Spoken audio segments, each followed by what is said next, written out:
अटल सेतूमुळे मुंबई नवी मुंबई प्रवास केवळ 20 मिनिटात पूर्ण करणे शक्य झाले आहे। मात्र यासाठी प्रवासी वाहन चालकांना 250 रुपये पथकर मोजावा लागत आहे। आता मात्र या सेतूवरून सर्वसामान्यांनाही परवडणाऱ्या दरात प्रवास करता येणार आहे। अटल सेतूवरून बस सेवा सुरू करण्याचा प्रस्ताव बेस्ट प्रशासनाच्या विचाराधीन आहे।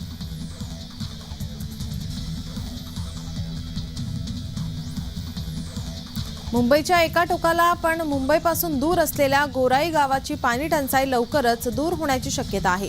या गावातील टेकडीवरील गावांना पाणी पुरवठा करण्यासाठी पालिकेचे उत्तन रोड येथे शोषण टाकी आणि उद्दचन केंद्र बांधण्याचे ठरवले आहे। या कामासाठी 9.5 कोटी रुपये खर्च अपेक्षित आहे। येत्या आर्थिक वर्षात हे काम पूर्ण होणे अपेक्षित आहे।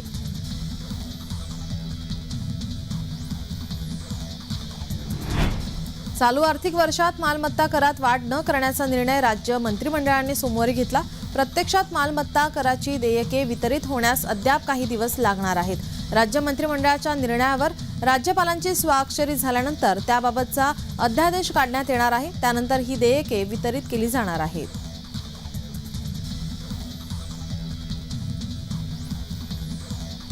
एसटी कर्मचाऱ्यांना सरकारी कर्मचाऱ्यांप्रमाणे महागाई भत्ता, घरभाडे भत्ता आणि वार्षिक वेतनवाढ थकबाकीसह 15 दिवसात देण्याचे आश्वासन उद्योगमंत्री उदय सामंत यांनी 11 सप्टेंबर 2023 रोजी बैठकीत दिले होते। मात्र 3 महिन्यांनंतरही कर्मचाऱ्यांची देणी रखडल्याने एसटी कामगार संघटनेकडून पुन्हा संपाचे हत्यार उपसण्यात येणार आहे। त्यानुसार संघटनेने एसटी महामंडळाला 13 फेब्रुवारीपासून बेमुदत उपोषणाची नोटीस दिली आहे।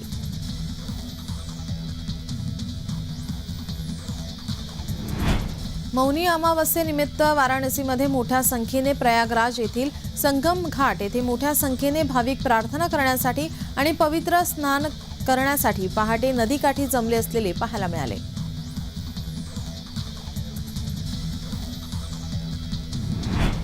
देशाच्या राजधानीत पाळीव कुत्र्यांनी केलेल्या हल्ल्याच्या बातम्या गाजत असताना उत्तरेकडील हिमाचल प्रदेशात पाळीव कुत्र्याची एक हृदयद्रावक कहाणी समोर आली आहे। या कुत्र्याने अपघातात मृत पावलेल्या आपल्या मालकाचे पार्थिव तब्बल 2 दिवस राखले, तेही अत्यंत प्रतिकूल हवामानात, म्हणजेच एका बर्फाळ दरीत, जे जंगली श्वापदांचे क्षेत्र समजले जाते।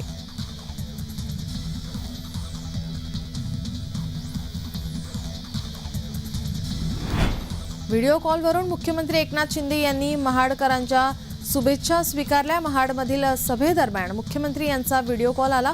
आमदार भरत गोगावले यांनी मोबाईल कॅमेरा प्रेक्षकांकडे करत उपस्थित जनसमुदाय दाखवला। मोबाईलचा फ्लॅश लावून महाडकरांनी मुख्यमंत्र्यांना शुभेच्छा दिल्या। मुख्यमंत्र्यांनी सर्वांचे आभार मानले।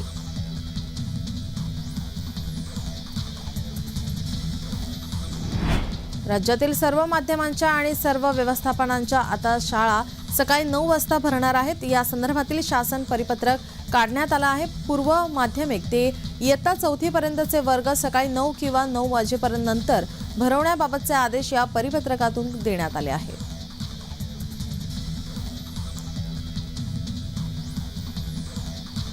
भारतीय जनता पक्षाचे सध्या गाव चलो अभियान सुरू आहे। या अंतर्गत राज्याचे उच्च आणि तंत्र शिक्षण, वस्त्रोद्योग आणि संसदीय कार्यमंत्री चंद्रकांतदादा पाटील गुरुवारी पुणे जिल्ह्यातील मुळशी तालुक्यातल्या नाणे गावात दाखल झाले। या भेटीत चंद्रकांत पाटील यांनी नाणे गावच्या ग्रामस्थांशी संवाद साधला।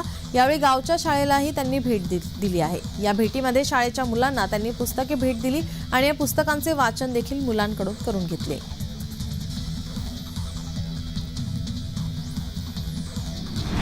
कल्याण डोंबिवली महानगरपालिका क्षेत्रातील प्रकल्प बाधितांना सदनिका वितरित करण्याचा कार्यक्रम पार पडला। गुरुवारी कल्याण पश्चिम येथील आचार्य अत्रे रंगमंदिर येथे हा कार्यक्रम पार पडलाय। यावेळी केडीएमसी आयुक्त डॉक्टर इंदुराणी जाखड उपस्थित होत्या। त्यांच्या प्रमुख उपस्थितीत सोडत काढण्यात आली। यावेळी 461 लाभार्थ्यांना सोडतीद्वारे सदनिकांचे वाटप करण्यात आले।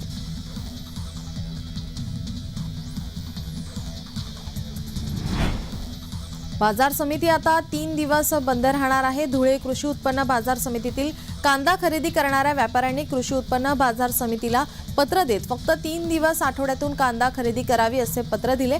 त्यानुसार धुळे कृषी उत्पन्न बाजार समितीमध्ये आता आठवड्यातील फक्त 3 दिवस कांद्याची खरेदी होणार आहे।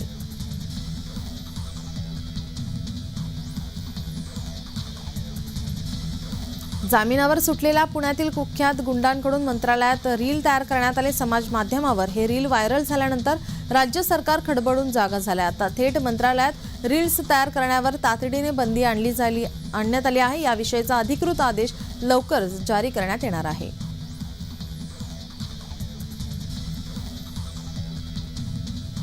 अरबी समुद्रात वादळ निर्माण झाले की ते पश्चिम किनारपट्टीवर कोकण किनारपट्टीवर येऊन आदळले. या वादळांदरम्यान नागरिकांना आधीच सुरक्षित आणि योग्य स्थळी हलवता यावे यासाठी कोकण किनारपट्टीवर बहुउपयोगी संरक्षण निवारे उभे केले जाणार आहेत. महाराष्ट्र रस्ते विकास महामंडळाकडून ही उभारणी होणार आहे.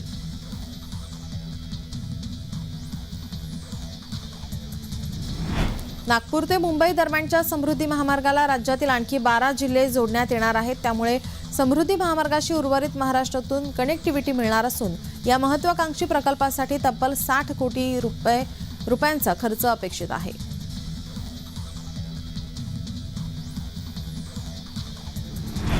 नवीन वर्षाच्या पहिल्याच बैठकीत पतधोरण समितीने नागरिकांवरील कर्जाचा हप्ता न वाढवण्याचा निर्णय घेतला आहे. आरबीआय गव्हर्नर शक्तिकांत दास यांनी याविषयीची घोषणा केली आहे. गेल्या वर्षभरापासून आरबीआयने रेपो दराबाबत नरमाईचे धोरण स्वीकारले आहे. एप्रिल 2023 पासून केंद्रीय बँकेने रेपो दर कायम ठेवला, त्यात वाढ केलेली नाही.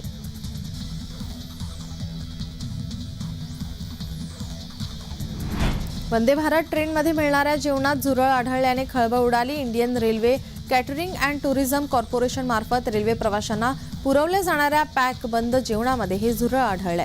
वंदे भारत एक्सप्रेसने प्रवास करणाऱ्या एका प्रवाशाला हा विचित्र अनुभव आला. ही पोस्ट व्हायरल होताच रेल्वे प्रशासनाने प्रतिक्रिया देत या प्रकरणी गंभीर कारवाईचे संकेत दिले.